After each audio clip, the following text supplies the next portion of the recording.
Welcome to the SPL Rundown. I'm your host, APAM. Here with some good friends of mine, we have Dan, the purveyor of the Betty Smite YouTube channel. We have Hayzer and Toliy here to break down all of the Week 4 games. Stick around later for my interview with a surprise pro. But first, I think we have to talk about the games that happened this week. Let's start with the Camelot Kings versus the Atlantis Leviathans. I think it was a pretty strong debut game here for Zap, at least in game 1. The Levi's look really good. They go 16-0, kind of just run everything. But games 2 and 3, the Kings wrestle back control. I think Big Man Tings has looked really great and sort of was just great on the Yanis, getting like double portals and things like that. Was this just a case of the Levi's needing a little more time to mesh together? Yeah, I actually do think that's the case. It's actually very impressive to me how fast and how dominated they look in this very first set, and even more so in the next set later this week. But it was surprising to me also how Yarkor is transitioning in the solo lane up against, I think it was a Variety, right, in this matchup. So he made some interesting plays, Variety, where he out-rotated Yarkor. So I think there's some growing pains of Yarkor transitioning back to the solo lane. But outside of that, I think as a team, mid-game, late-game, Leviathans look definitely stronger, and I'm sure their synergy is better now. Yeah, I'd say the Leviathans arguably should have won that set. I mean, game 1, they absolutely stomped Kings. Awful draft by the Kings. You have to say they just lost pressure everywhere, didn't get to play the game. Sure. I'm sure you've had this in your career as well, Toliy, where you just don't draft any pressure and you just lose without playing. It's a sad one. And then game 3, the Leviathans probably should have won as well. Some interesting calls. It was a bit of a throw fest, that game 3, both Leviathans and Kings throwing it. But yeah, definitely promising for the Leviathans. Maybe a little bit worrying for the Kings that they had so much trouble getting it over the line against the team who they should be, there or thereabouts with in the top 4. Mm-hmm. But yeah, promising for the Leviathans for sure. Yeah, I think the first 2 games really showed like the importance of support pressure at the moment, because the Geb on both teams just looked like absolute doo-doo in my opinion. And you saw as soon as both supports swapped on something with a bit of actual like doing power, they look like totally different teams. But yeah, I think in terms of a first game with like what's obviously not that new of a roster, only really one change in terms of personnel, but like for such a big shake-up, it looked really natural. I think that's what you get out of bringing in someone who's been around for as long as Smite has existed, right? There's not going to exactly be that many growing pains, because you know what you're getting. You can kind of mold his playstyle to match that style. And yeah, I agree with Hayzer. I think they should have won. It's funny because it was actually like an exact reversal of the very first time these teams played, where Kings crushed the first game and then Levy's battled back into it over the last 2. And it was the exact opposite, where we just saw them scrap their way back up. But yeah, I fully agree with what you're saying about Tings. Tings is just like insane. He's just too good. I don't know. He's looked just like maybe the best mid laner here so far. I don't know how you guys feel about that. Is that what you're thinking about Tings? Is he sort of the cream of the crop now?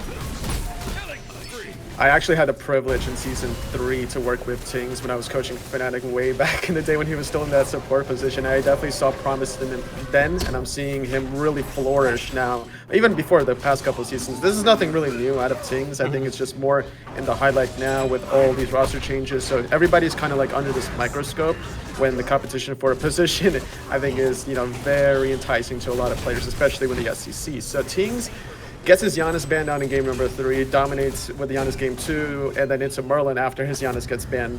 And I think that this is not going to be any different in the next weeks to come. Sure.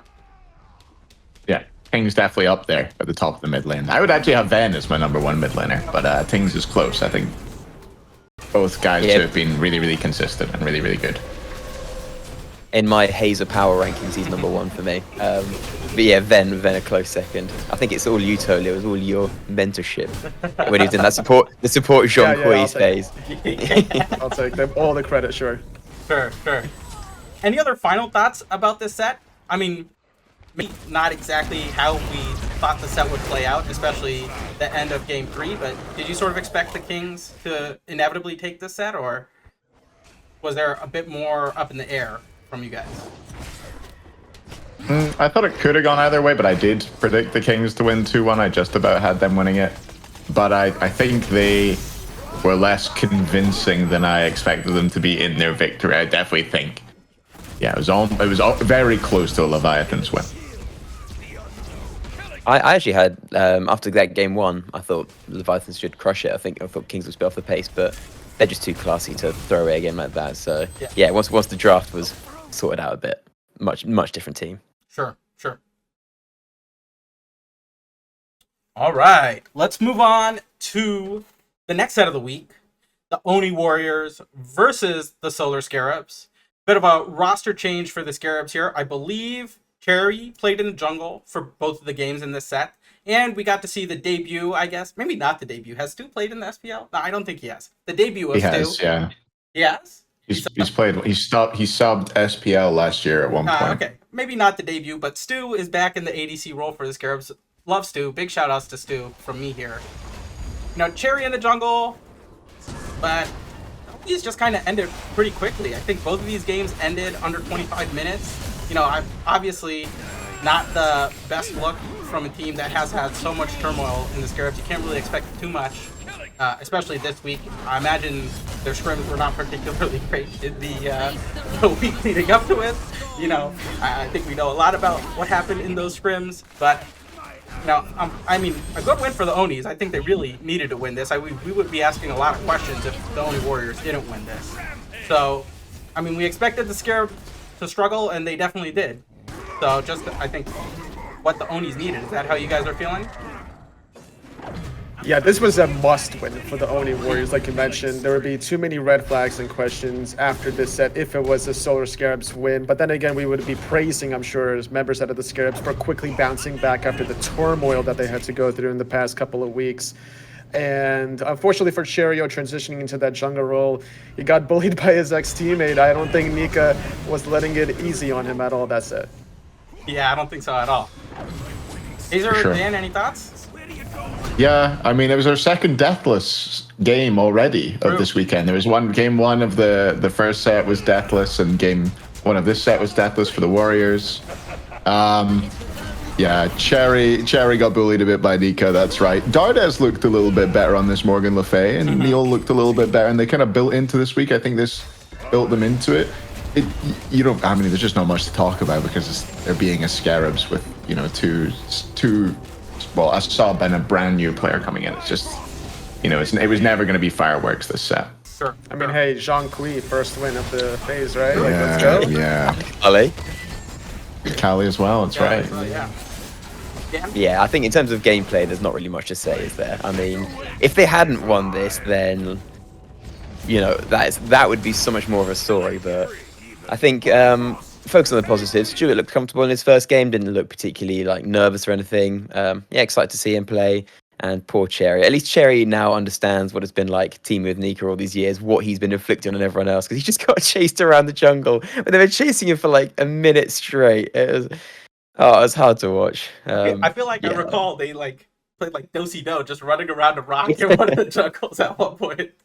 You know, and that's only something you can do when you know you're both good friends. I'm sure Terry was definitely annoyed by that though. I would be screaming my mind off if that was happening. Yeah, I did want to ask Toliy and Hayzer about Stu. Do you think he sort of held his own, you know, in this set now that he's somewhat permanent on the Scarabs roster? I like to think that he's not kind of bowing down to the enemy ADCs. He's definitely looking for aggressive plays between this set and also his next set up against the Valks. Like, he made a lot of 1v1 attempts. So I'm excited to see how he kind of ramps up in the future. I think a lot of ADCs have to watch out for him. Nobody wants to get soloed by a quick substitute replacement from the Scarab, so I think every ADC has to be on their toes. He has plenty of experience. He's also playing some picks that like we don't normally see, at least in the mid-season changes. Like Medusa kind of fell off, I think. He's played Hachiman, which a couple ADCs like. So Stuart has his own flair that other ADCs are going to have to adapt to. Yeah, for sure. I think he's been a really good player in the SEC. I think so far, I don't know if it's nerves or what. I mean, because I think Stuart's a really good player, but I think both Vote and Emily too, I think, outclassed him.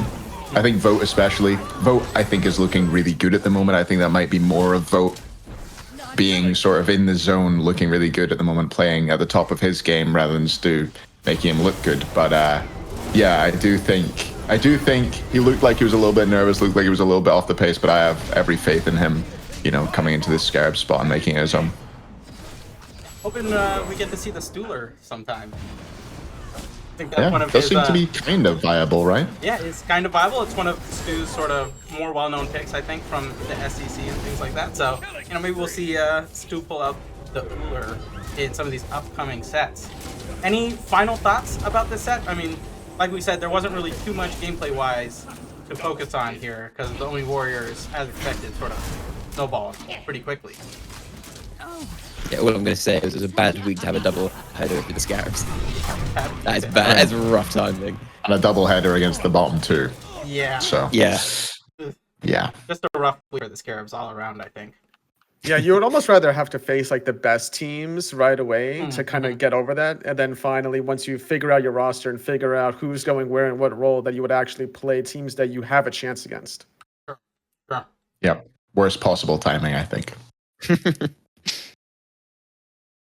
right, the next set of the week was a bit of a barn burner. Maybe not a barn burner. It didn't last too long, but it was, I think, one of the more anticipated matchups of the week.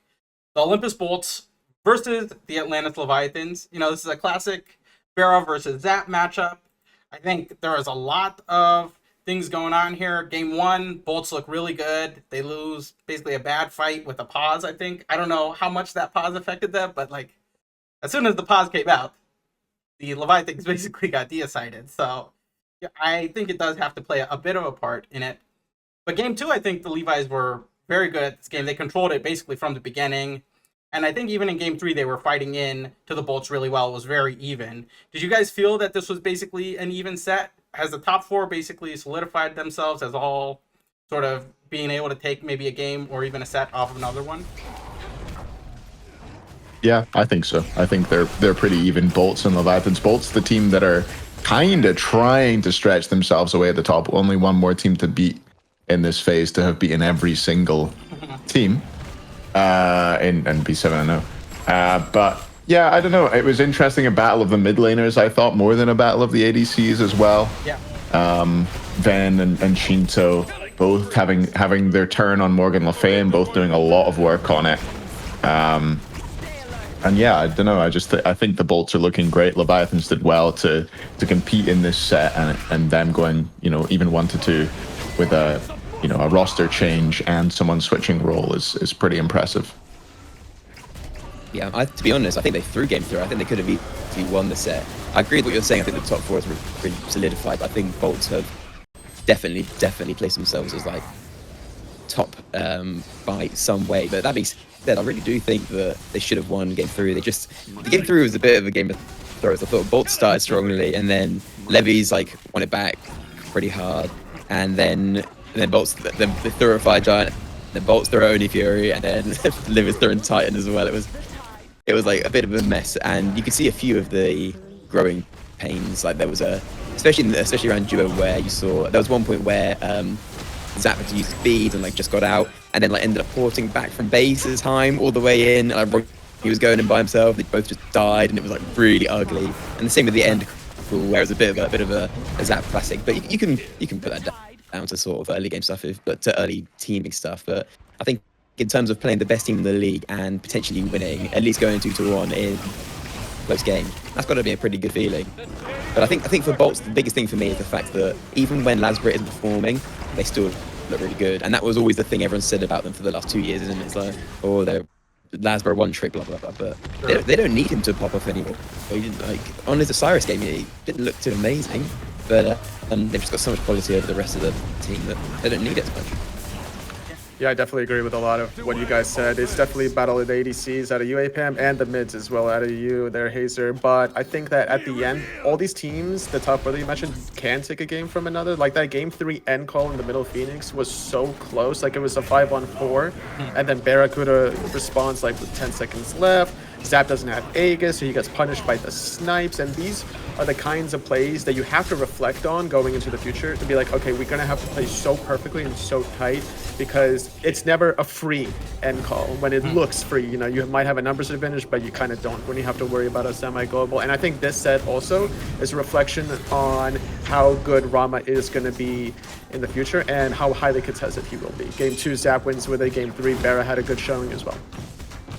Yeah. It almost seemed like there's a bit of just too much adrenaline for the Leviathans a little bit, you know, where you just want to push the envelope a little bit too much on some of these calls. And, you know, like you said, really close game. I think the Leviathans, even in game 3, they were up, you know, in gold at the end, like 6K, something like that. I mean, not the biggest goal difference at the end game, but still, I think something to note. I'm glad that you brought up Rama. It's been a long time since we've seen Rama in the SPL. I'm trying to remember, did we even see him last year at all in the meta? In ABC? I think we saw him for a while until they put that nerf in. Him and Hachiman got nerfed at the same time, where they have that post fire on their ult now, so he can't roll on landing. Hachiman can't ult into dash straight away. That took them out of the map. But yeah, I think we've seen a little bit of, we've maybe seen Ram once so far this season before this, but yeah, not consistently. And I feel like people have seen, you know, the character's still there, pretty good with Silver Branch, so not really surprising to see him come back in when Silver Branch comes in. I mean, we've seen Izanami as well, so stims seem to be the name of the game right now. What's going on with Silver Branch? I can remember for so long after this item came out, everyone was like, that item sucks, item sucks, item sucks. What is the sort of resurgence here now? I mean, I understand it got buffed a little bit, right? I think it's also a combination. Yeah, the pen is also a nice touch, but it's the combination that you don't have to rush boots, so now you can go into a better attack speed item as well. There's more attack speed in the bow tree in general, like Atalanta's bow. You get that passive going. I think that some hunters are still experimenting with like if they're going to do all 4 bows or if they're going to mix and match and drop Atalanta's bow. Like I know Zap likes to still go Aussie for that lack of life still, because Calol gives 15%, but at the end of the day, when you're getting Doe, 15% is not going to help you survive any 1v1s. Yeah, just every single. It's one of those things where ADCs, I feel like they have so many good items at the moment. It's just like, you know, want to buy all of them, and Silver Branch makes that work. Whereas before it was kind of you had to balance, you know, getting enough attack speed, but not overcapping all of that kind of stuff. And now when you've got a Silver Branch where you pop in a stim, it's like, I remember there was one build where I think it was Rama ended up with like plus 90 power just off the passive. But that's not including the 40 power for the item and 10% pen. That's like 130 power and 10% pen on one item. It's like, you should probably get that. That's pretty good. It's like a mage item, isn't it? Pretty strong. Yeah, I wonder, I haven't actually noticed it, but I wonder if people who are picking it now are 2ing on the ground before they go up into their ult for the additional power for their snipes. I guess they probably are. SPL players tend to be pretty smart, so we need to look out for that. That is a smart play for all you people out there doing your casuals, alright? Hit the stim before the ult. Get the power from your Silver Branch, bro. Any final thoughts about this set? I just want to quickly say, why is it always these two teams? That's the 3rd time at Phoenix, at Titan, that Sanguine or Levers have thrown with Dolson casting. That's the 3rd time this has happened now. Those exact teams. It always happens. A bit of a Dolson curse. It's always Dolson. Dolson curse. Yeah. Poor Dolson. Leviathans. Yeah. Poor Leviathans. They'll be okay in the next weeks, I think. They'll come back. Well, the Jade Dragons versus the Camelot Kings. Another kind of long set here. Went all 3 games with the Kings able to take game 2. I guess, I don't know if it was the most convincing win by the Kings because Jade basically controlled all of game 2 until a late game deicide. I don't know. I feel like I say a lot that the Kings sort of are winning on some of these flukes. I feel like I said that this week. I feel like I said it last week too. Do you feel very confident when you... I mean, getting the win is great. I believe that, but your confidence has to take a bit of a hit, right? Where you have to win in these sort of comeback like scenarios, right? Yeah, I mean, it's the Dragons. They always do this. It infuriates me. They could be so good.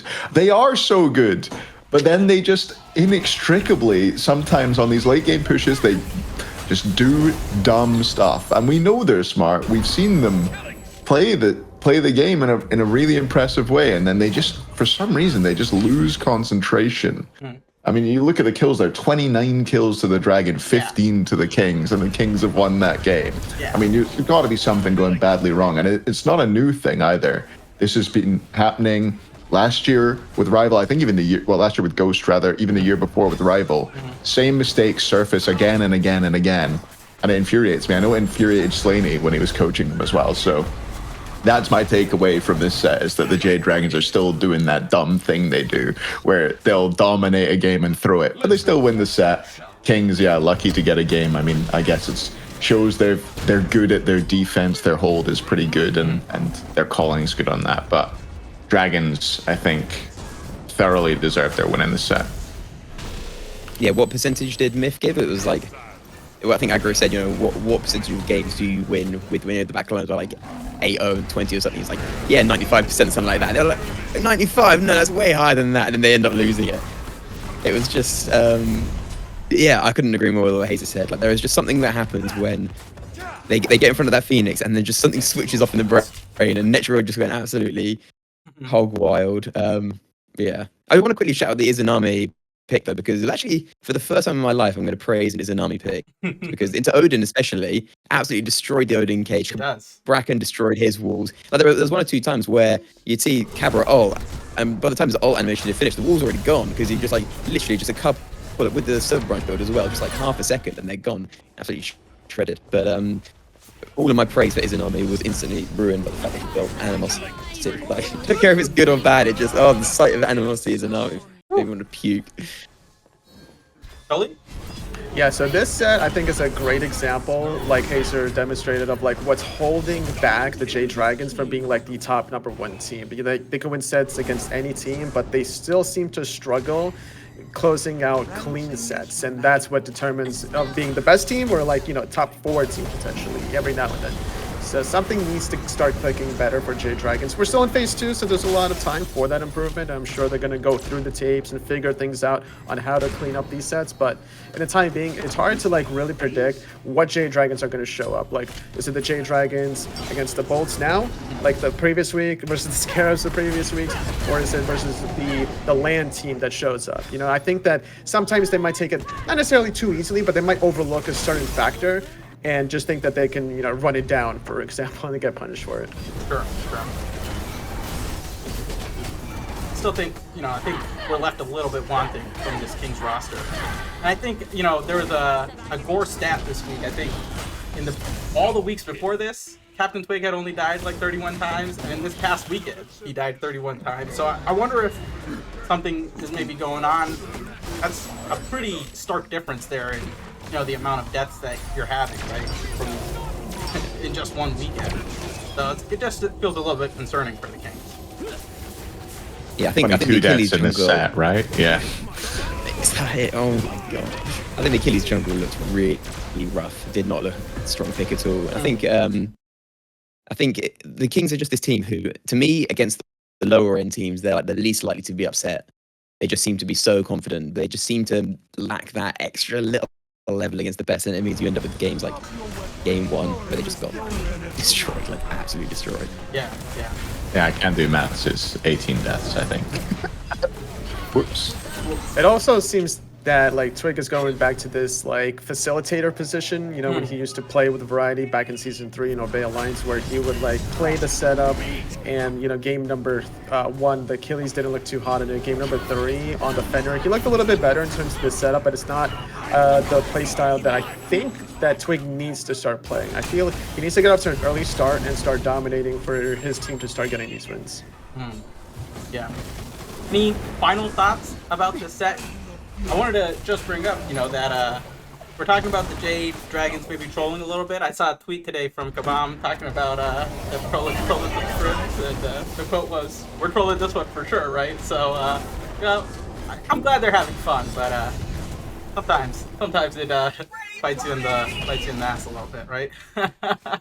Yeah, I actually kind of I feel like they're maybe doing something good where they're not over focusing, especially on the early parts of a phase, and trying to peak at the right time and not burn out on the game, which is interesting. We haven't really, I don't feel like we've really seen this in Smite too much, or it really matters, you know. When it comes down to it, the regular season doesn't matter that much. What matters is that you peak at tournament time, you know, at playoffs and at Worlds. That's when you earn more money. That's when you're playing for more prestige. So, I mean, I think what they did in Phase 1 seemed to be spot on. And if they can do it again in Phase 2, then I'm not going to be one of the detractors anyway. It is a bit of the LeBron James strategy, right? Like for Kawhi Leonard, I think we see a lot of pro players, you know, try to save themselves for when it matters most. And you can't really blame these guys for doing the same either.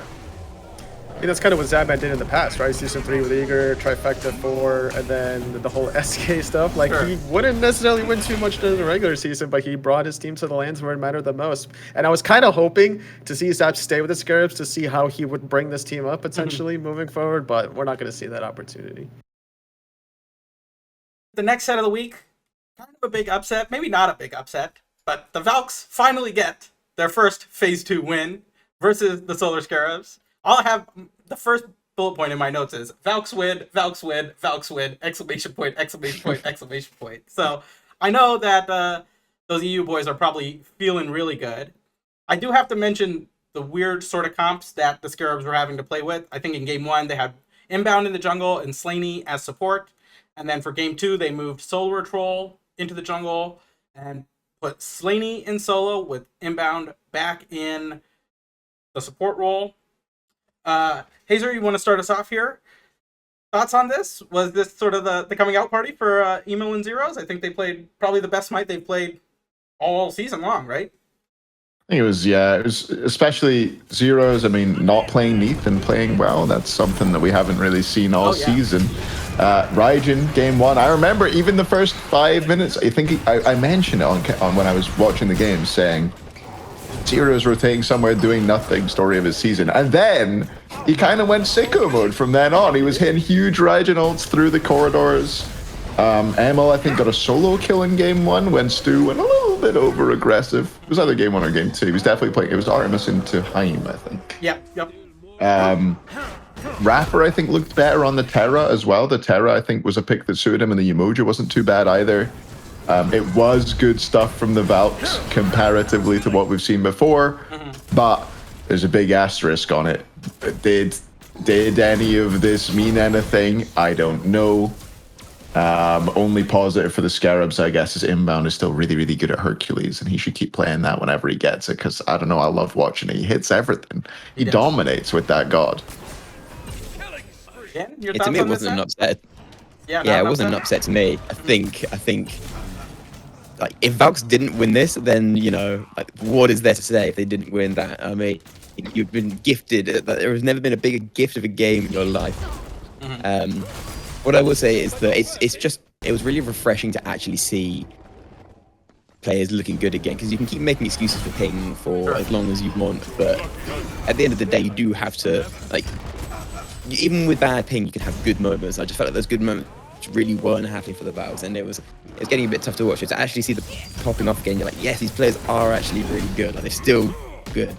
It was still a bit closer than I expected. Like, obviously they're still a decent team, the Scarabs, but I think any other team would have just, like, finished this pretty cleanly.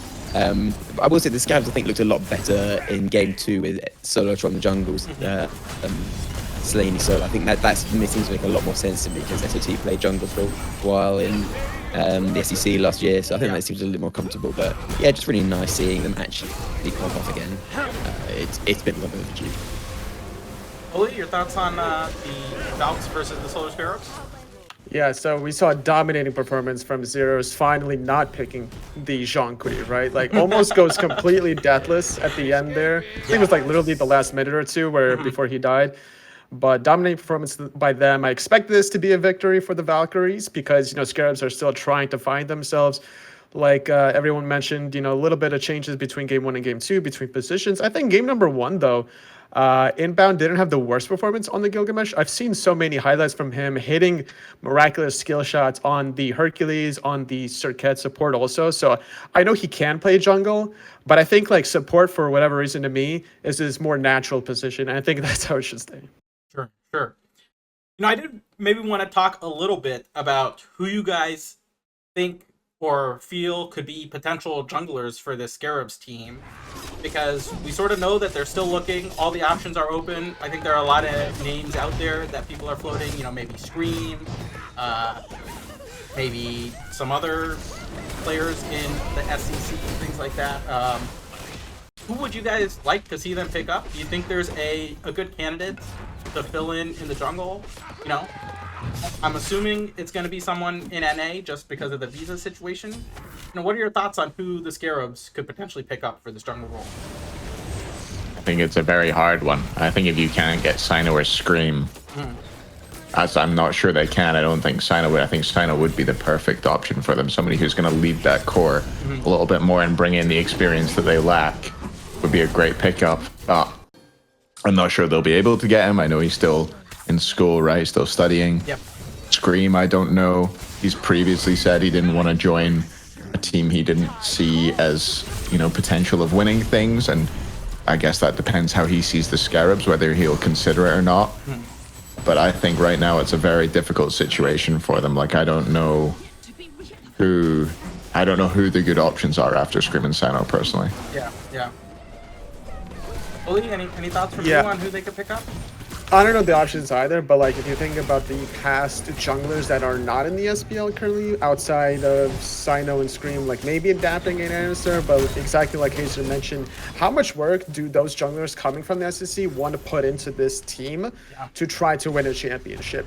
If I'm a jungler that has, you know, a world championship title under my belt, which all four of those junglers do have that I mentioned, I am not using that opportunity to try to build this team up, but I'm using this as an opportunity to be like, hey, I'm back in the SPL. Give me an offer for like a team that can actually win the SPL or World Championship. So I think that they need to go for somebody that's not as high tier as those four junglers, but maybe somebody a little bit lower that can have still experience and lead this team. Not saying that the players like SOT or Inbound can't lead this team, but they're going to need a little bit outside help for sure. Dan, how about you? You have any thoughts on who the Scarabs might pick up here? Yeah, to me it was one of those things where as soon as it wasn't immediately Sino or Scream, I think we're unlikely to see it, because, you know, if either of those two are available and willing to play, they're pretty... I mean, obviously you've got to worry about how they're going to fit with the team, but in terms of quality, they're about as good as you can ask for, really. Like, both of them are SPO quality, not playing. So if they're not going to be there, you do think it's basically just the classic SPL thing of rooting through the SEC, trying to find the next best one. I think you can see someone like... It's always hard with the SEC because you never know what their kind of life situations are. Right, there are a lot of players who are there, not because they're not good enough for SPL, but just because they don't have the time for it. But I think the other junglers in the SEC from my memory are like Masked, Cope, Kimmy, and Insta. Like, you can see one of those coming up if they've got the want to. Yeah. But I think what Toliy said is really poignant in the, you know, for some players like Scream and Sino and stuff, you know, do you really want to join that team? I mean, there's been a lot of stuff going on, and you're not coming into a really, like, it's not as if they don't have potential, but like, you would be, it's like taking on a real project. You know that you're coming into something where you go back, it's going to be against the wall, there's going to be a lot of rough time. So it's like, you know, do I go for this or do I wait to see if something better comes along my way? So I don't know. I have no idea in terms of actual people, but I imagine it's going to be the classic steal from the SEC. I hope for the best. A chance you guys think that maybe we see Sot go back into the jungle? I mean, he's played it, I think, for a whole split in the SEC. Is there a way that they maybe pick up a solo laner that's a role that might be easier to fill, given that we see there's so much talent in the solo lane currently? Is that maybe an option for the Scarabs, or is that kicking the can down the road a little bit? I think there's the same lack of depth and the same lack of easy players to pick up in the solo lane. I don't know, as far as I'm concerned. I mean, the two you'd look at are Relentless One and Heat, I think, in the solo lane. Because I thought about this when SOT first got benched, and I don't think either of them are available. So I don't think there's much to do about solo either, unfortunately. So it is rough out there for the Scarabs. I think it's the two probably the two worst roles to try and replace. Maybe support would be up there as well, but yeah, it is a wasteland. Wow. Yeah, no offense, solo laners and junglers. You can't remove a solo laner, SOT from the solo lane, because he's just going to be trolling, right? Like, it's literally in his names. Keep him there, let him troll in the solo lane, not in the jungle. That's where I want my trolling to happen, actually, in one of the side lanes, not in the most important position in the game. Yeah. Agreed. Look, man, I'm just trying to get my boy Meerkat back into, not back, I don't think he's been in the SPL, but in the SPL. He's been there, right? Yeah, season 2, I think. Yeah, probably. Yeah, let's get Meerkat back in the SPL. Put him in the solo lane, right? It can't be that hard. Any final thoughts about this set here between the Solar Scarabs and the Valhalla Valkyries? I got kind of fun. Emil actually said to me if he didn't win this set, he said he told his team if they didn't win this set, he was quitting. He wasn't playing anymore. He was like, if we don't win this set, I'm not playing anymore. I'm done. So, yeah, good for him. He gets to stay in the league with them taking that win. Yeah, good for him. Good for Emil. Let's get to the last set of week 4 here. The Oni Warriors versus the Tartarus Titans. This is the first time we see the famed Dardas Hera come out in game 1. And, the Onis end up taking it. Unfortunately, I think from the Titans, there were not that many proactive plays. It was a very low-kill game until, the main sieges happen. And, the Onis just sort of sweep it up there and take the game. And in game 2, the Titans start strong, but really good FG fight from the Onis leads to basically a deicide. I think only Aurora was alive, and the Onis take it just from that, basically. Dardas, I think, is finally starting to look sort of how we expected Dardas to look, right? Coming into this season. Your thoughts on the Oni Warriors versus the Tartarus Titans? Yeah. You go, Toliy. Okay, my bad. So it's not just Dardas. It's also that Hayzer mentioned earlier. Vote had a great set this one as well. I mean, like, you could tell by the face cam how animated he was when his Penta was stolen from him in game number 1. Poor Vote. But yeah, this was a set that I actually didn't predict correctly. Like, I thought Titans would bounce back after their past couple of weeks and still slowing down a little bit. I think that the Oni Warriors, I guess, got a lot of confidence after stomping the Scarabs. Who would have thought? Yeah. Who would have thought winning gives you a little bit of confidence, right? Hayzer? Yeah, and winning more is what the Warriors need to do. The Titans, they have the same problem. These, I would arguably say that this is the second worst core versus the third worst core. We'll forget about the Valks, they don't count. But these are the 3v3s in mid from these two teams have been consistently awful, like really, really bad. And the Titans, they pick a pressure, like a higher pressure comp in game 1, and they do absolutely nothing with it. It's the 20-minute, game's even, obviously they lose because they're playing against the comp. The skill is way better. I think an important thing for the Warriors is that Nika was arguably the worst player on the team in a set, and they won 2-0, which is unbelievable. We've seen him be the shining star on this team, the one shining light on this team the whole season so far. And for him to have, a quiet couple games on Gwen, he was running around, healing people up, stuff like that. But the rest of his team were doing fantastically, so really impressive by them. Dardas picked the Hera. Didn't even look like a good Hera game, to be honest, but he made it work. Morgan Le Fay's getting banned away from him. So, I mean, things are definitely looking up for the Warriors. Titans, on the other hand, they've lost their coach. They still have the same old problems. They need to resolve things soon. They can't just keep going like this. I mean, how much longer can they look this lost and keep going with the project that they're going with? I mean, I think something they badly need to change, whether that needs to be a roster change or just them sorting it out. Who's to say? So this is the game that, if you think of it in terms of, I know, like we were saying earlier, about how regular season games aren't as important, but they are in terms of development and growth. And this is the game where the growth and development is like more important than just about any other team, because these are both teams that have like massively underperformed. Think of it in terms of when we were all looking at the rosters and they got leaked. Everyone had these two like top 2, top 3 sort of teams, and they're both languishing. So it was really the battle of who is going to actually get off their ass and start doing something, because it's one of those things where you wait for a while and you expect a bit of growing pains, and then it's been like, when did the season start? Like back in like April or something like that. So it's been months of time to grow. So it's one of those things where both of these teams are constantly on the bounce, so you never have any idea if this is actually a real start of something new from the Onis, or whether it's just another kind of full start like you had at the playoffs and stuff like that. But I agree with what Hayzer is saying in terms of it's tough watching this Titans team that have so much potential constantly flounder. But it's nice seeing, like you were saying earlier, Dada's actually look like himself again. Mm-hmm. And the Hera pick out of after all of these months of not playing it, I remember at World screaming like, "Play it, just play Hera, like you're really good at it." And then now he waits till like halfway through the second split against a average comp for Hera. It's like, now is my time. Now it's going to bring it back.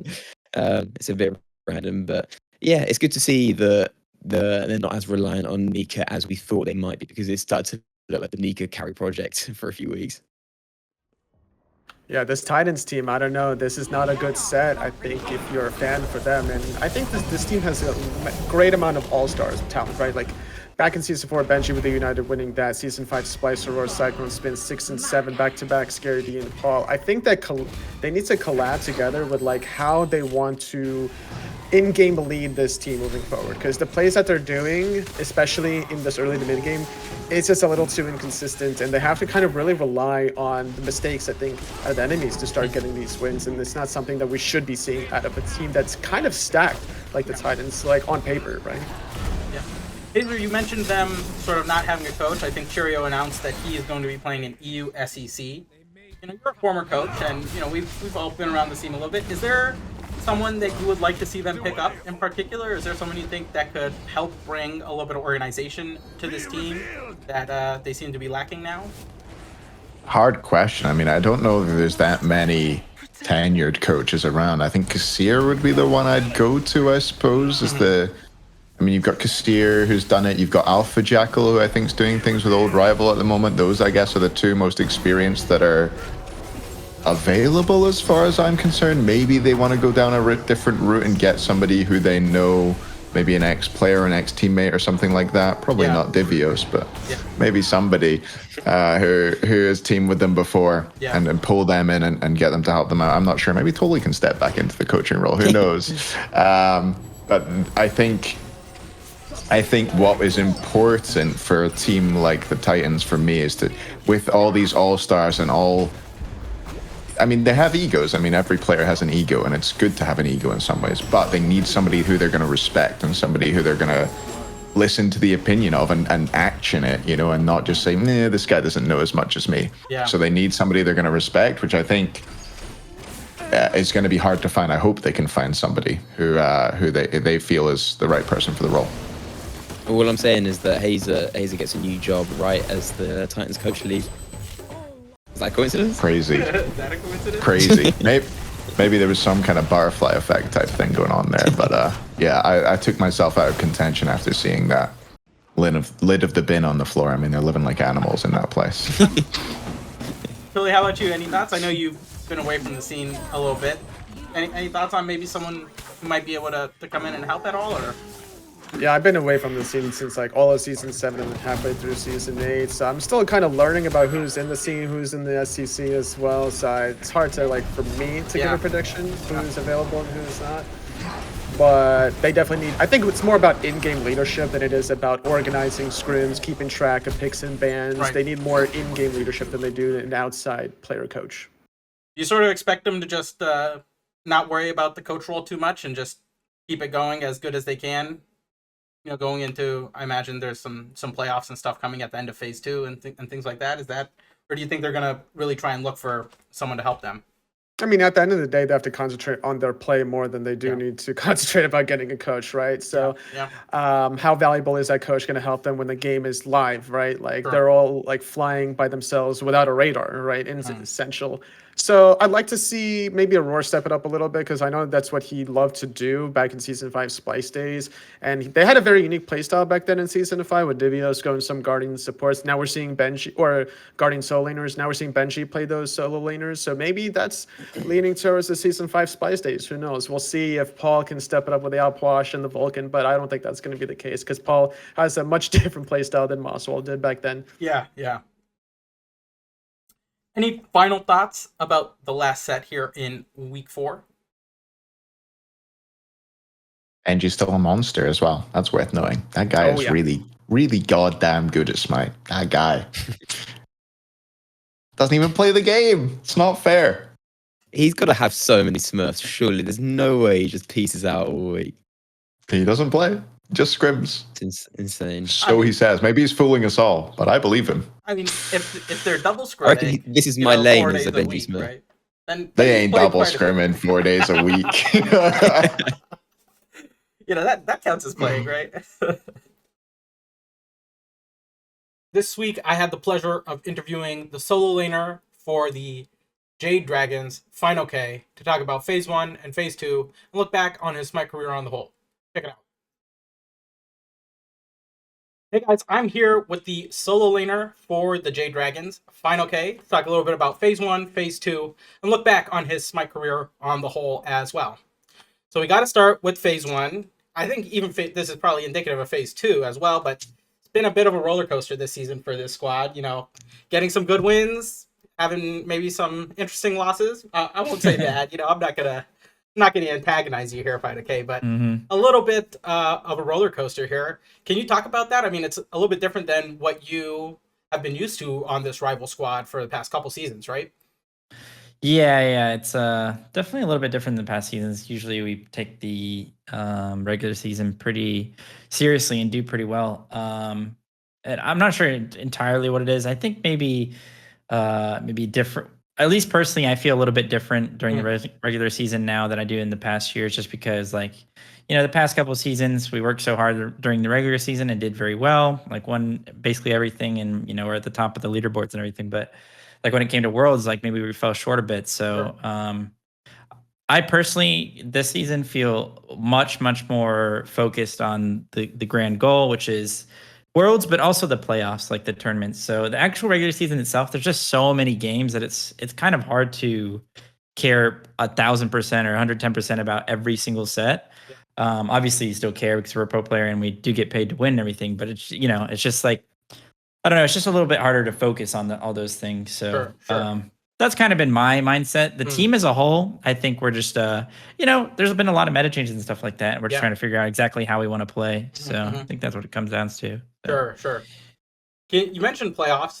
You guys were able to win the Phase 1 playoffs. I'm sure that was a pretty big goal of yours, especially after sort of what had happened in Phase 1. Do you think that playoffs went sort of how you expected, especially given sort of the interesting group stage that occurred right before it?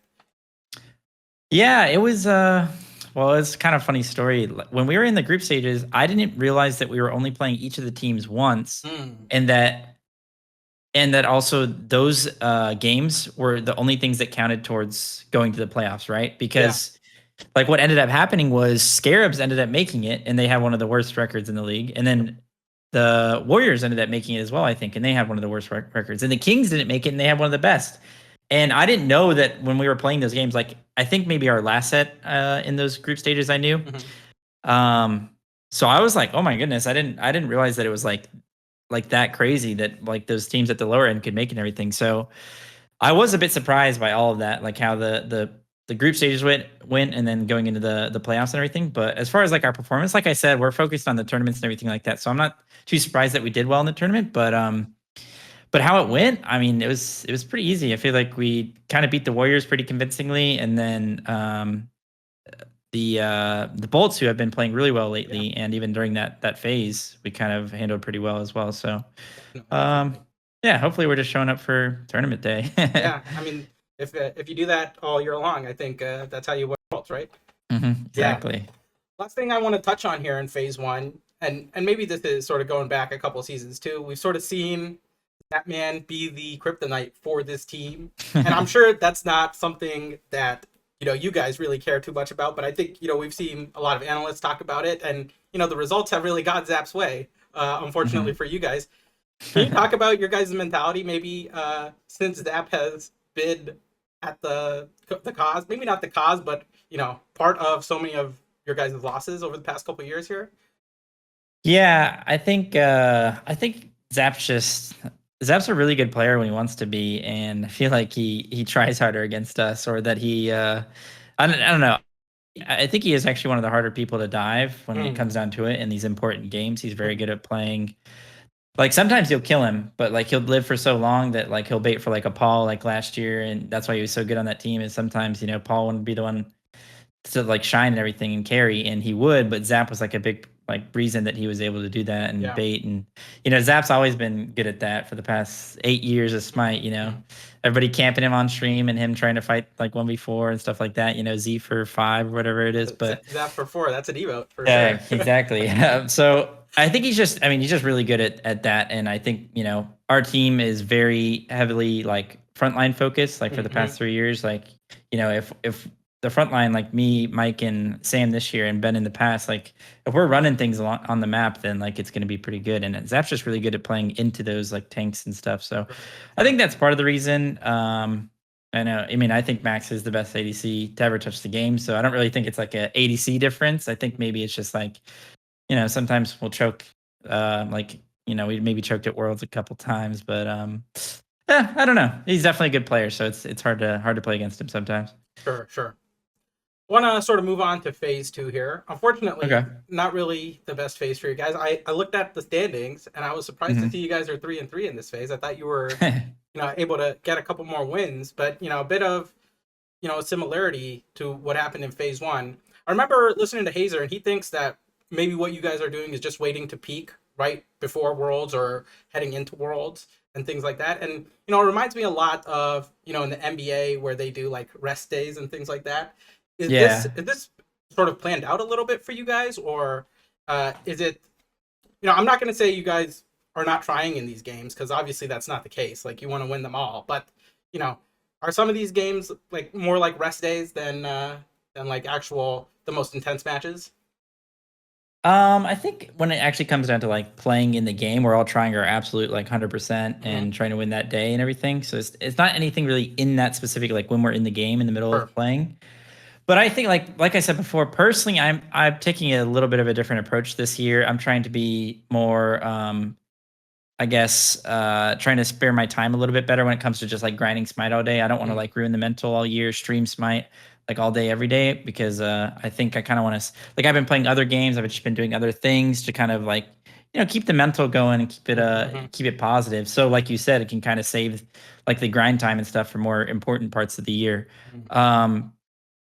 But I think my team is kind of doing that as well. We're not taking it like extremely serious, because we still want to win every game, and we still have egos, and you still all that stuff. But I think when it comes down to it, like especially after how the last 2 years went, like our main focus and goal is Worlds. So I think you could kind of see that in our regular season play right now. But we're still gonna try our best. So. Sure. I want to talk a little bit about the Bolts, who are in the process this phase of sort of running the table, which is, I think, something that you guys sort of as a core, as a team, have probably done in some past phases and things like that. Do you have any advice for this Bolts team that's sort of on this hot streak now in phase 2, considering you might have been in their shoes a little bit in the past? Yeah, I mean, that's true. We kind of were basically, actually, not just like record wise, but I think their play style as well. I think they're very, very like early game and like snowball focus right now. I mean, I kind of think that's always how Smite is, and if you want to win, that's just how it goes. Especially during the regular season where games are really fast. When it comes to like Worlds and stuff, it maybe slows down. But I would say to just try and perfect their game. If they want to keep winning, they need to make sure that, like, if this is the play style they want to go with, to make sure that they have it all planned out and can play in every scenario from ahead and stuff like that, never throw.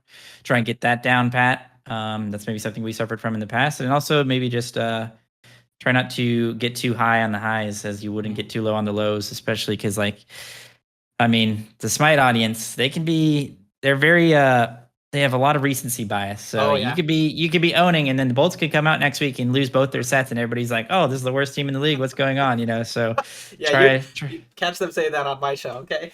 yeah. But yeah, so just try not to get too high now that they're like doing too well, but also not get too low if things go bad. Yeah. You mentioned all these meta changes. There was a really big midseason patch a couple of weeks ago. We started seeing Guardians come back into the solo lane. Are you a fan of the Guardians in solo? Do you like sort of where this meta is going, a bit more team fight oriented with the picks and things like that? Or are Guardians not your cup of tea so much? Yeah, I actually like Guardians a lot. I like just being able to play a lot of different stuff. What I like about the meta right now, and maybe this is kind of how it was in season 6 when I was playing all these different characters in solo. I played like Sir Ken, I played Artemis solo, I played a bunch of different stuff. What I like about metas like this is that it comes to a lot down to like counter picking and knowing matchups that are like before it was just you're just a pressure bot. Like pick Cuckoo, pick Arthur, Osiris, and the matchups really aren't that cool. Like there's not a lot of like outplay potential. It's just pick pressure and make sure you have pressure so you don't lose the game.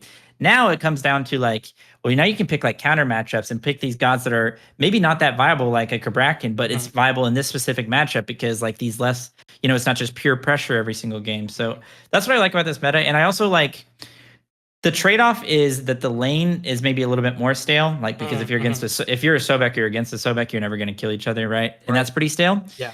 But the trade-off is that the team fights are a lot more fun. Like playing Guardians and team fights from solo lane is very, very fun. And like having all that build variety, being able to go to magical items or playing a warrior with like these warrior items and stuff like that. I just really enjoy that. So I personally really like the meta and how it's like shaping up right now. Sure. All right, like I wanted to move on to talking about your Smite career sort of on the whole. You were famously one of those people that basically grinded up, I think, through SEC, through SML. I feel like I remember seeing you in Season 3 and Season 4 playing in these sort of semi-pro leagues, and then finally getting your shot in the SPL a little bit later on. I might be off on the timeline there. But no, that's pretty good. That's pretty accurate. Can you talk about that grind and, how you made it? I mean, that's a pretty broad question, but, talk about your experience in getting to the SPL. Well, it did take a lot of time and definitely a lot of effort, playing in the Challenger Cup and like grinding through that, trying to make a name for myself and everything. But the thing about it was that I was just enjoying the game the entire time. So it wasn't like, it wasn't as much of like, well, especially then because I wasn't really making money off of it. I didn't really want to see it as a job, but it was just a genuine like hobby that I enjoyed, and like the competitive aspect of like competing with my friends, especially at that point because I was just making teams with my friends and people that I enjoyed playing ranked with and stuff like that. So it was really nice to just be able to enjoy the game and grind and like, try and work towards the goal of being in the SPL. But I also think I think this helps me and this should help a lot of other people, was just making content for the game as well, putting like your name out there, being like a positive influence in the community and stuff like that. Like if you're teaching the game, being a good person in and out of game, making sure that you're being like nice to your teammates and being positive, like people are going to want to team with you, people are want to get like they're going to want to compete with you.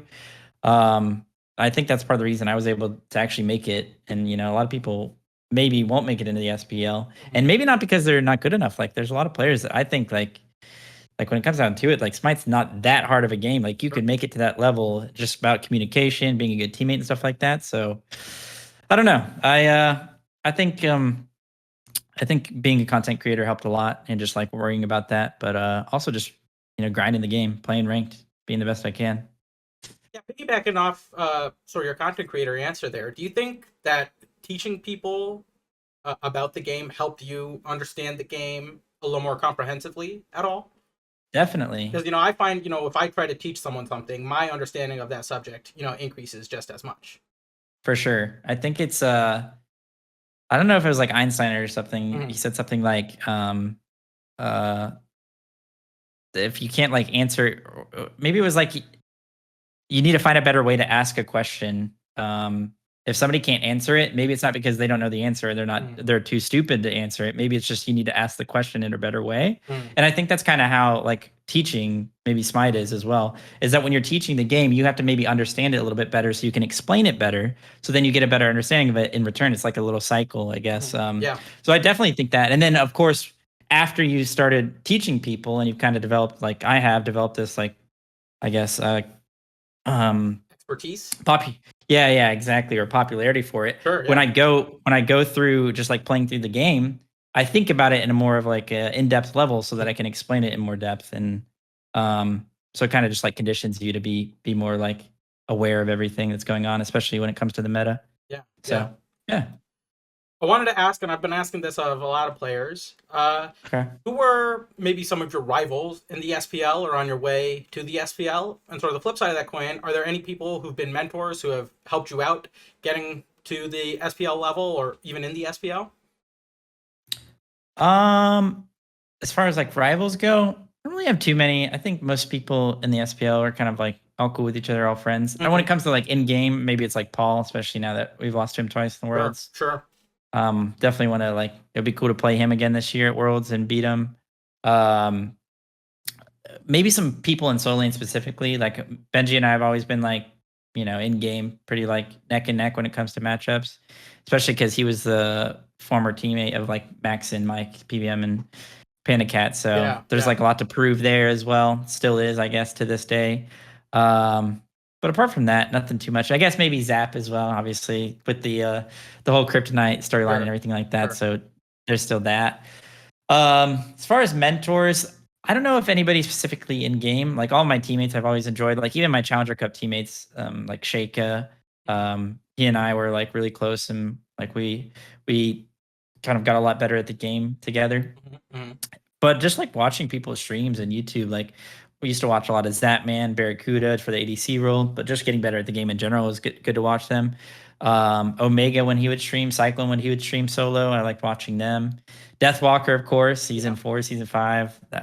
Always like watching him, and obviously he's really, really good. So, and somebody actually, this is a lesser known person. I think his name was Zashu. Zashu, he was a Challenger Cup in EU, right? Yeah, he was a European solo laner, and he used to make YouTube videos as well, and he would do play-by-plays like I do now, and he explained the game pretty well, and I think I learned a lot from him as well. So, yeah, those are some people that I definitely helped. It's a big shout out to an old head, Yeah. All right, fine, okay. We're sort of at the end of the interview here, so now's when I'm talking about.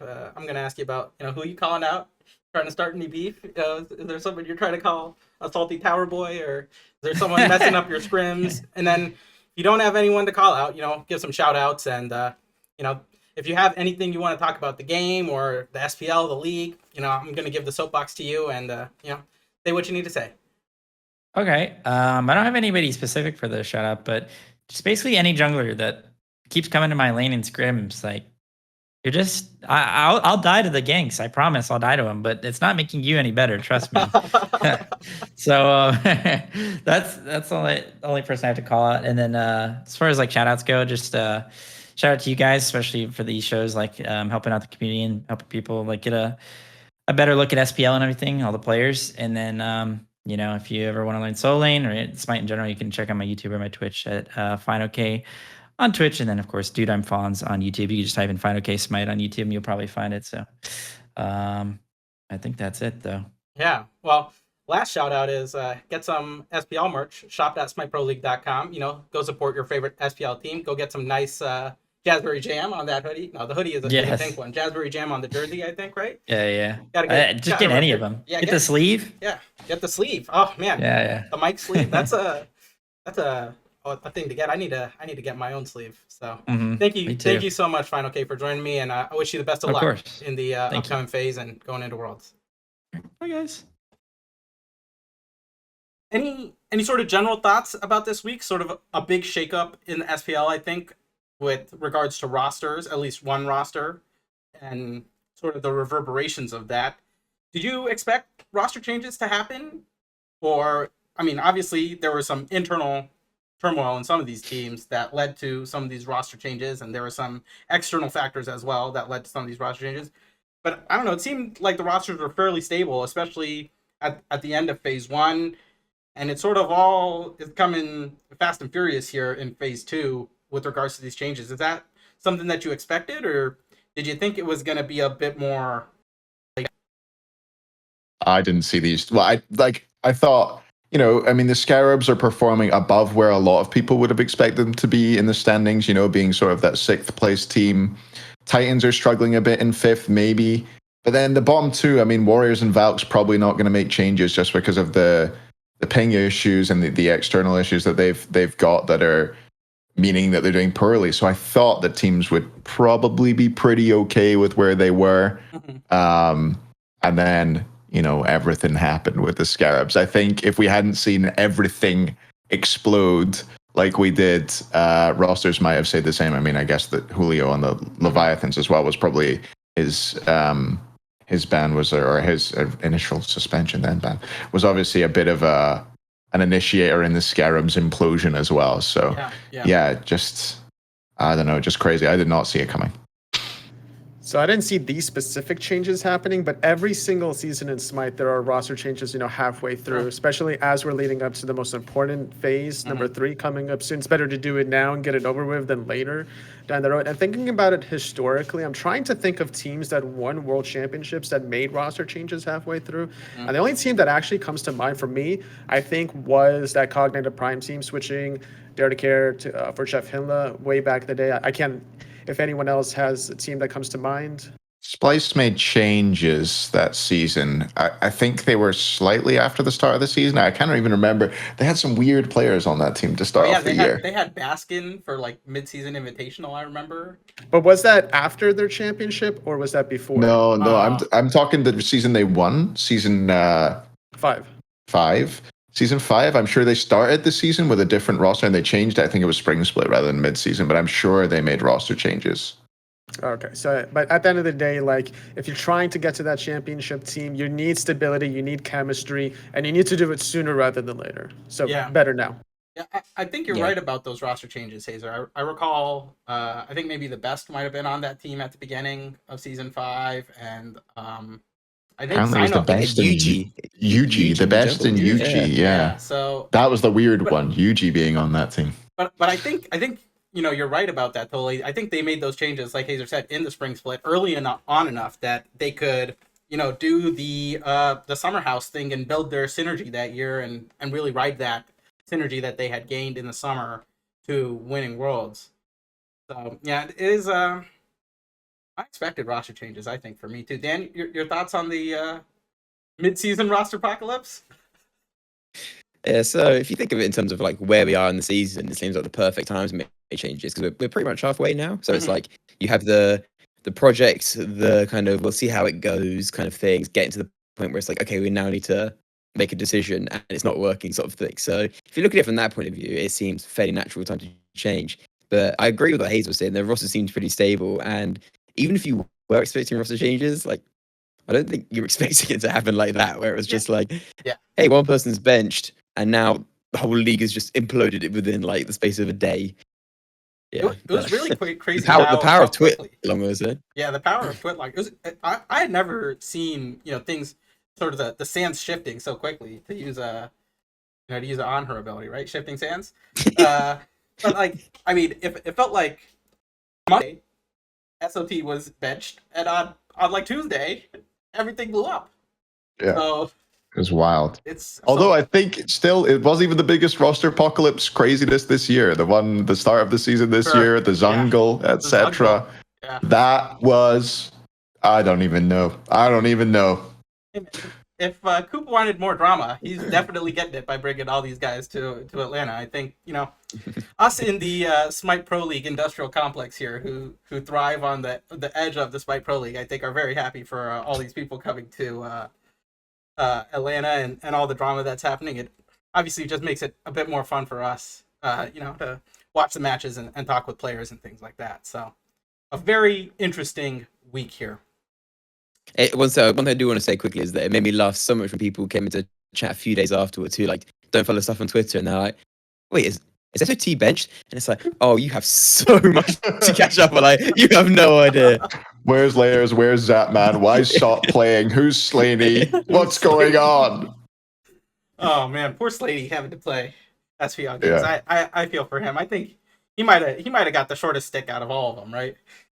I think that this actually sparked an interest for me. I want to see all these coaches play at one point or another. Maybe have like their own little league, or make like one team where all the coaches play and face off against an SPL team just to see how that would be a great charity thing or something. Get the coaches to form a team. Get Tigress in on solo lane. Who's going to coach the coaches? Yeah, who's going to coach the coaches? Hindu man. Yes. Okay, Hindu. Let's get that done. That is a plus content idea. So. I think Hayzer won't mind if you steal that from him, right? Yeah, you can go for it. I want royalties. All right, let's move on to making picks for week 5. This is the start of Thursday games as well for the SPL. So there's an extra 2 games this week rather than the normal 6. We have 8 games. starting in week 5 until the end of phase 2. Dan, why don't you start us off here? Oni Warriors versus the Camelot Kings. Who you got? If I was betting money, I'd say the Kings, but I'm not. So I'm going to go Oni Warriors. Come on, boys. You can actually win a game against someone good. Hayzer, how about you? Yeah, if we get the Warriors and Kings from last week's, I think the Warriors win. But I don't think we will get those teams. I think the Kings will win. I'm going to give it to them like 2-1. Sure. Toliy? Yeah, that's going to go either way. It depends on which team shows up. But I kind of think that Oni Warriors might have a little step up in this advantage. I'm going to be looking at the mid lane in this matchup here. I'm going to give it to the Warriors 2-1. Some Oni Warriors fans here. Over the Camelot Kings, a little bit of tumult happening in the standings, it feels like. All right, Hayzer, start us off with the next set of the week. The Bolts versus the Valks. Easy 2-0 here for the Bolts, you think? Yeah, Bolts win 2-0. There's not a lot to say about that other than the Valks. They did win, but they won't be the Bolts. Sure. Toliy, who you got in this one? Bolts versus Valks. Yeah. I don't see the Bolts trolling in this set like the way some other teams might troll necessarily. So I got to give it to the Bolts. Clean 2-0 victory. If they do lose this one, then a lot of eyebrows will be raised. Sure. Dan? I was going to say it's going to be a long weekend for the Valks because they've got this straight into Leviathans, but it's actually going to be a really quick weekend for the Valks. 2-0 Bolts. 2-0 Bolts from Dan here. Toliy, start us off. Dan mentioned Leviathans versus the Valks. Who you got in this one? I mean, it's similar to the last set, right? Like, Leviathans have Zatman, Yarkor moved to Soul Lane, but the Valkyries are still the Valkyries, so I'm going to give it to the Leviathans. They're going to find their first set victory with their new roster now, 2-0. Sounds good. Dan? Yeah, it's going to be the Yarkor show. I feel it. Levy's 2-0. Levy's 2-0 from Dan. Hayzer? Yep, 2-0 Leviathans. Clean sweep. Clean sweep. Unfortunate week for the Valkyries here. Let's go to the next set of week 5 with the Jade Dragons versus the Tartarus Titans. I think we're back where we started here. So, Dan, you want to start us off here? Jade Dragons versus Titans? This was the one in playoffs that actually was the closest for the Dragons. Titans actually looks really good against them. So, if Titans have a chance to look good, it's here. But I think Dragons will really, really want to make this clean and show, after last week. So 2-1 Dragons. 2-1 Dragons from Dan. Hayzer, how about you? Yeah, I think the Titans will probably play up, but I still think the Dragons will win. I'm going to give this to the Dragons 2-0 as well. Toliy? I'm going to agree with everything you said, and for that reason, I'm out. And I'm going to go the opposite way. Titans are going to play up, but they're actually going to find the victory. And I'm expecting it to be a little bit of solo lane highlight potential reel, where Benji should be able to find the win. Scary D has probably been leaning more towards the solo lane than any other jungler from what I've seen personally. And Fineokay is going to be struggling in this set. All right. Spicy pick from Toliy here. Looks like the Jade Dragons also have a bit of a back-to-back double pattern. Hayzer, you want to start us off on this second Jade set of the week against the Solar Scarabs? It all depends who's playing in the jungle for the Scarabs. If they get Baskin and adapting to both jungle for them at the same time, they might win this set. But otherwise, I think this is a 2-0 for the Dragons. Toliy, who you got in this one? Unfortunately, the kryptonite that we know of Zatman is removed from the gone. Scarabs, so Jade Dragons shouldn't have that mental block because, phase 1 and phase 2, they lost all their sets against the Scarabs, which they probably should have won. And now that Zatman's gone, this should be Jade Dragons win. Dan? Easy 2-0 for the Scarabs. Slaney, Jing Chen solo carries. No, it's Dragons, isn't it? Let's be real. All right, Anatoly, start us off here with the Bolts versus the Oni Warriors. Who you got in this one? Bolts have been looking very clean and aggressive at the same time. They don't really slip up too much compared to other teams, and this is what's making them the top of the crop, where they haven't dropped a single set thus far. I don't really see them losing this one now either, unless Oni Warriors really throw a wrench at them and do something unexpected that the Bolts have not practiced against. Maybe a spicy pick in the solo lane. Who knows what Nika is up to and got cooking in the lab, but I'm predicting the Bolts to win this one 2-1. 2-1. Dan, who you got in this one? Bolts versus Warriors. So Bolts are obviously the favorite, best team in the league by a mile, but teams just have a habit of not going on long win streaks in Smite, and I feel like every time you play, it's a bit of a dice roll. Like you can easily lose, especially in the meta at the moment where it's so fast that like you can easily just get blown out. And to me, the only Warriors are like the perfect banana peel team because they suck for most of the season and they suddenly just get really good. Like when they're good, they're like really good. So I'm going spicy 2-1 Onis. 2-1 Onis. The first loss, I think, of Phase 2 for the Bolts is what Dan is predicting. Hayzer, who you got in this one?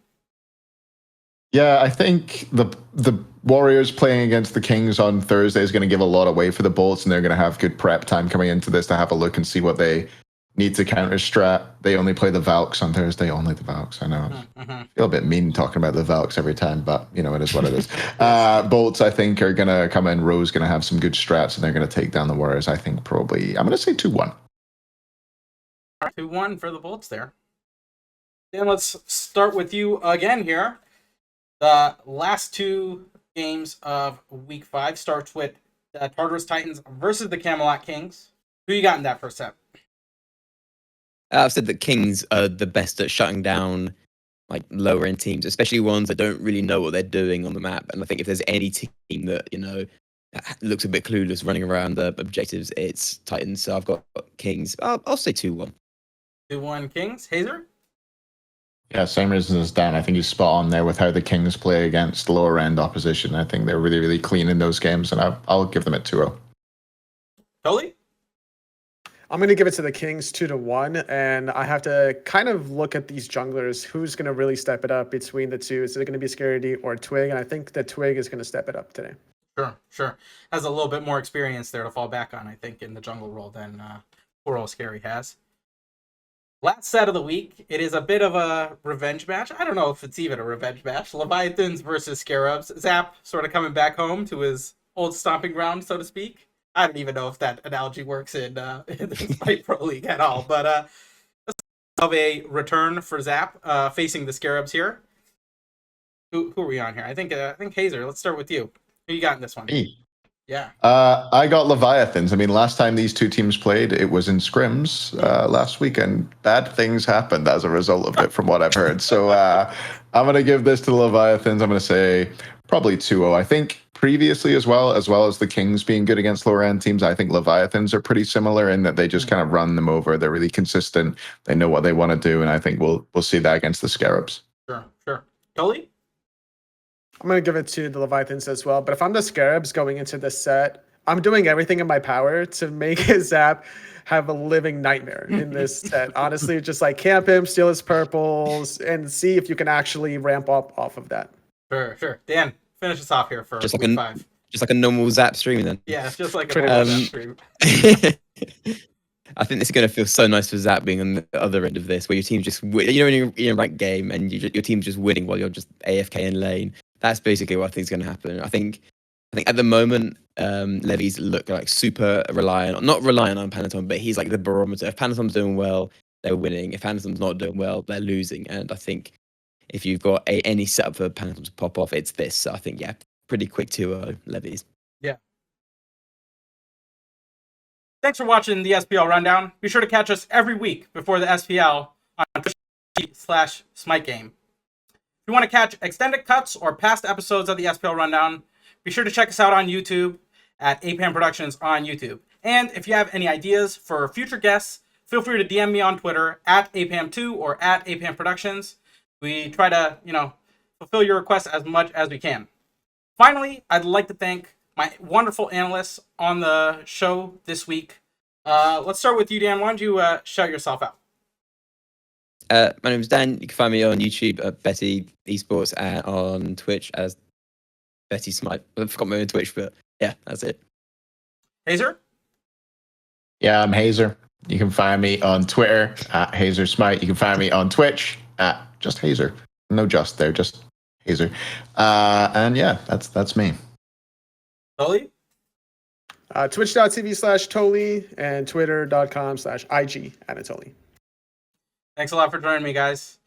Be sure to catch us next week back here on Smite Game. Until then, have a great week and enjoy the SPL. And be sure to support your favorite Smite teams and SPL teams. Go to shop.smiteproleague.com, pick up some nice merch. I'm repping Oni Warriors this week. be sure to do the same for your favorite teams. Thanks a lot for watching, and we'll see you guys.